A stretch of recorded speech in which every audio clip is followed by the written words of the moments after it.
Miss Rachel is kind of like a combination of Mr. Rogers and Blue's Clues, right? So she's a childhood educator who also has a show.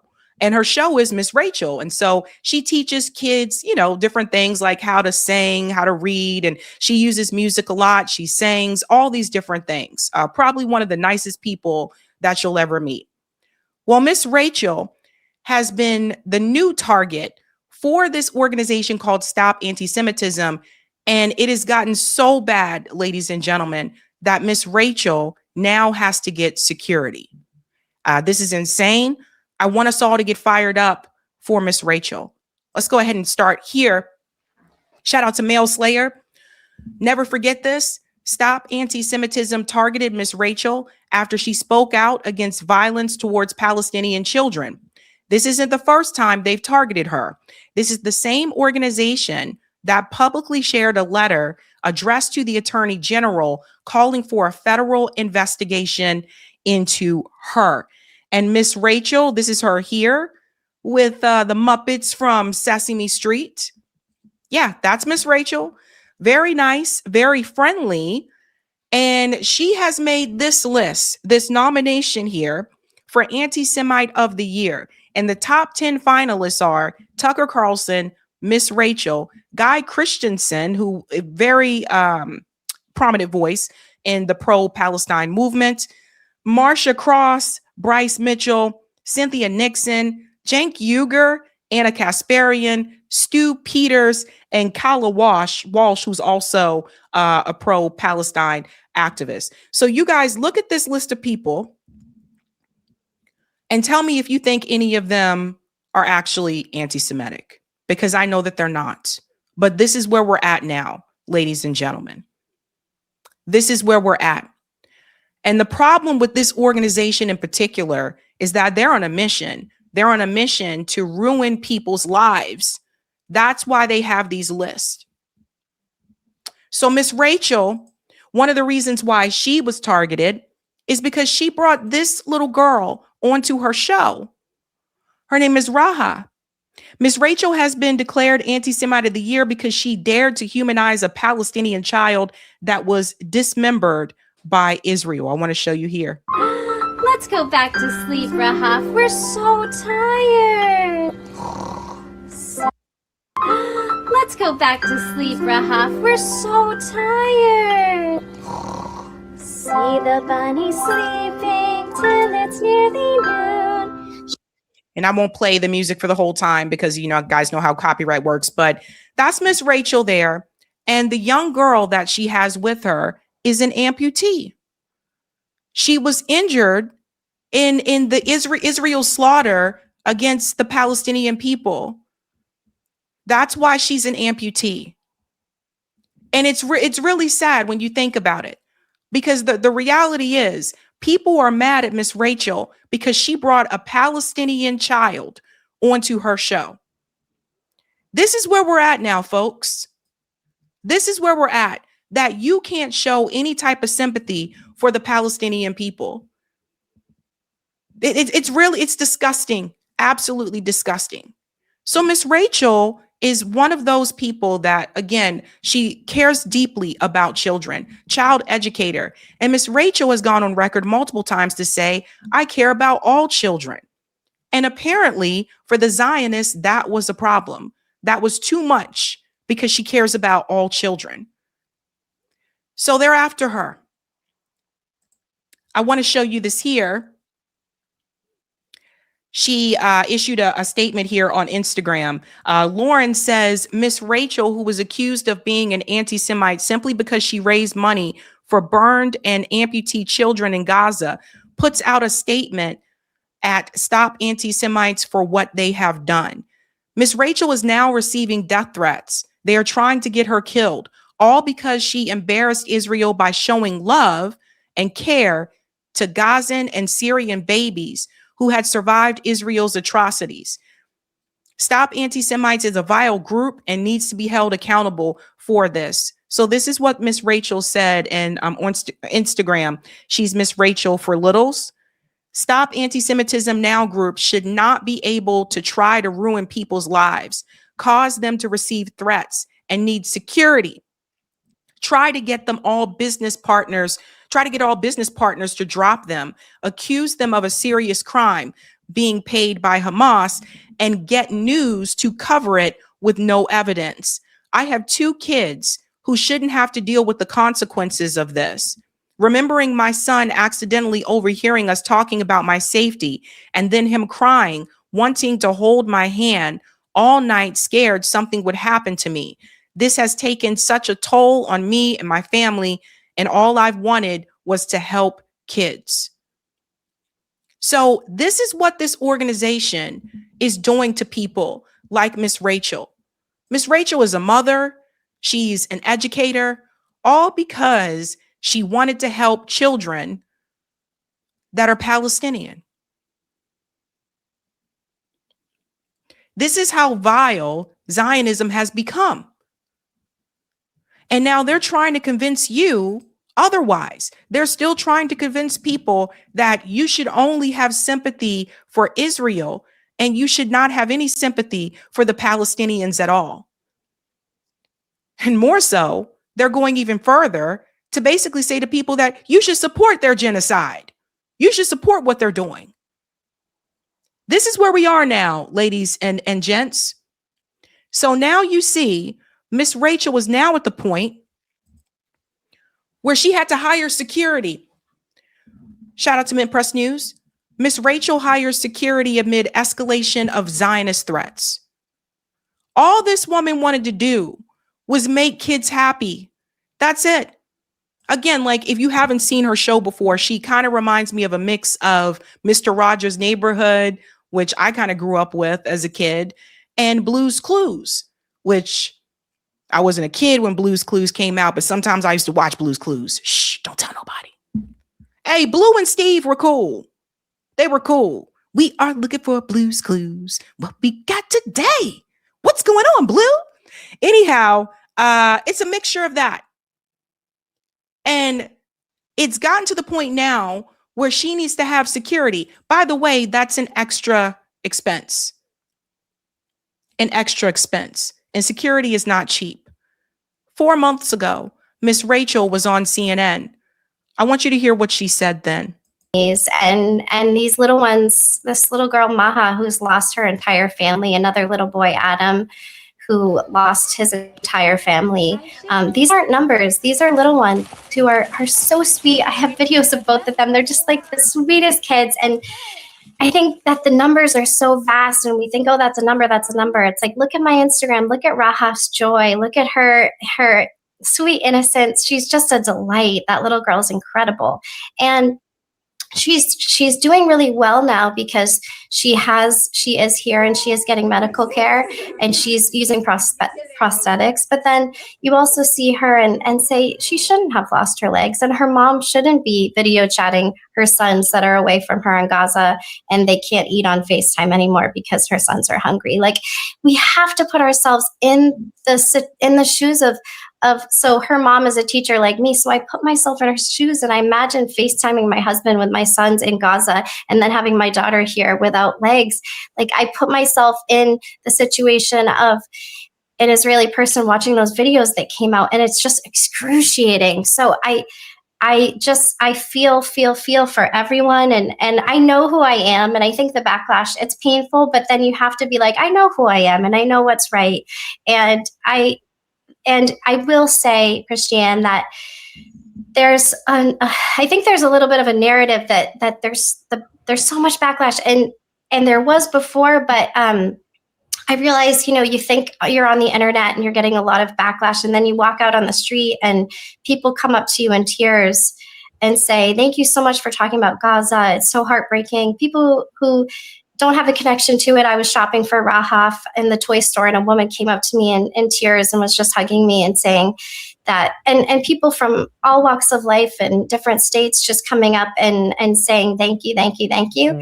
And even some people coming up and saying, we don't agree on every point, but I know these kids need aid. And so I think we can disagree on certain points, and we just all know that we have to treat people better. And I always focus on the children, but I mean all the innocent civilians, men, women, and children that are starving. People know, and you.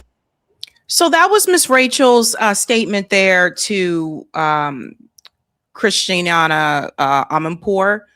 And I just want to tell people, as someone who worked in education, that is one of the easiest fields to get blacklisted in, especially since you're working with the youth.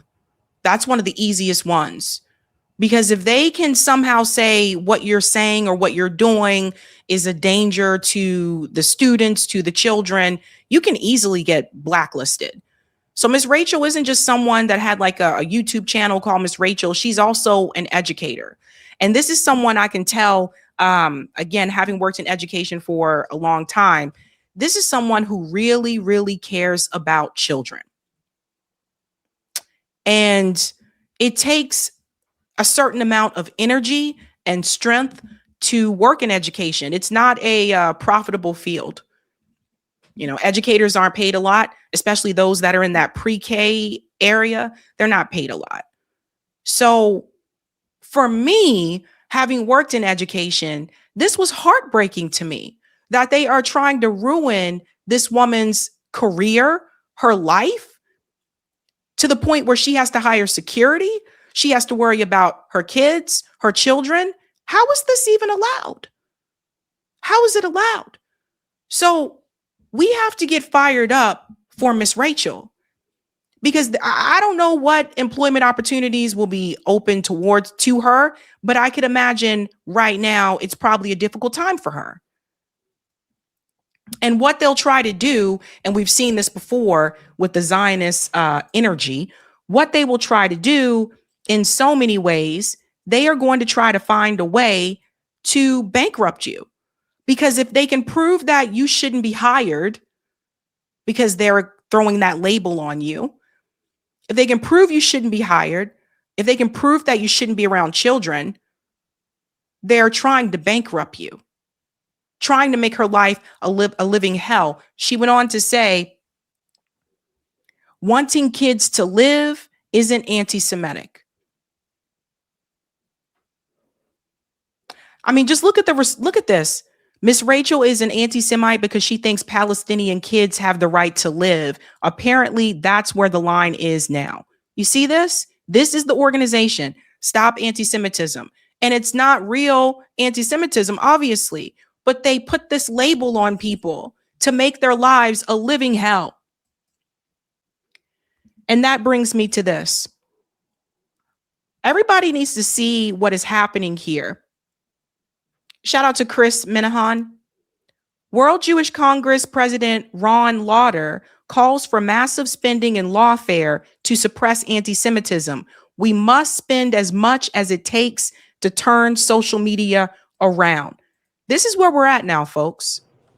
Anti-Semitism is rampant throughout our culture. For years, too many brushed it aside. They said, it's just a few angry kids. It won't go further. This is America. There is no anti-Semitism in America. They were wrong. Over the past 2 years, anti-Semitism didn't just rise. It exploded.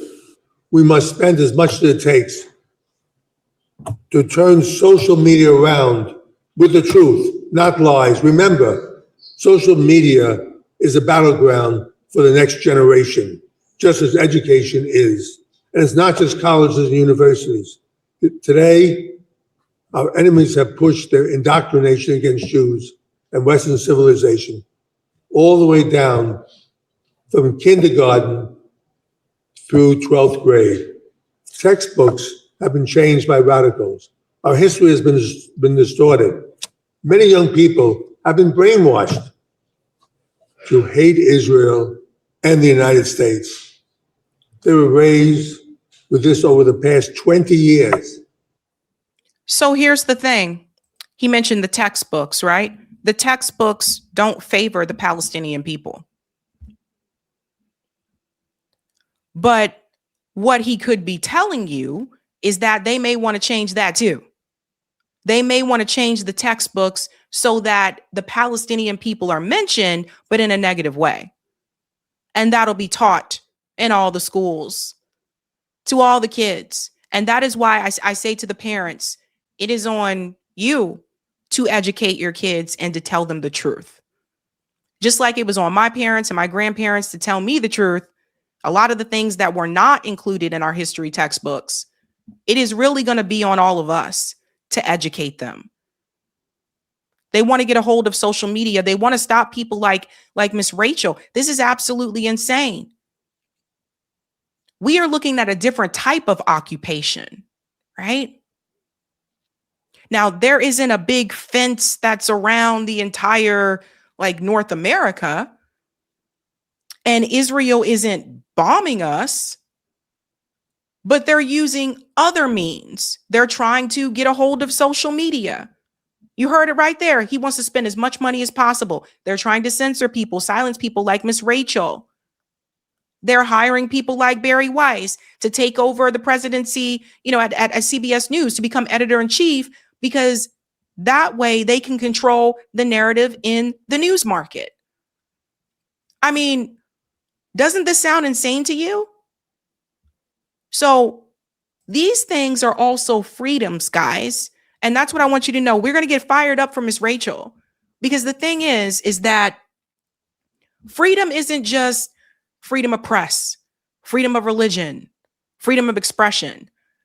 These freedoms, when we talk about freedom of expression, people express themselves on social media. And so if they get a hold of that and change it so that that information isn't seen, then no, we don't have freedom of expression. Does everybody hear me? If they can continue to make the case that Islam is dangerous and radical, how long do you think it's before they say Islam is illegal to practice? Even right here in North America, these things can happen. So then we would not have freedom of religion. So we can't let these things happen. Shout out to Eric T. Red for the 11 demands here for Miss Rachel is winning. Miss Rachel is winning. It may seem like Miss Rachel has been getting a lot of flack, but make no mistake, she is winning the narrative war. The Zionists are always going to make it hard and be shameless about using every dirty trick in the book. That's how they operate. It's important to remember that Zionism is an extension of an oligarch power. Israel itself is a pet project of billionaires like Miriam Adelson. They have a lot of wealth and power, but what they don't have is the numbers. Ms. Rachel is winning because she has a very clear demand: stop killing children. So how do we turn this demand into a reality? We need to connect the dots, examine how power operates. And when we do that, we reach an inevitable conclusion. Nothing really gets better until we decorrupt our government. This is why number one on the list of 11 demands is to fix big money in politics and government.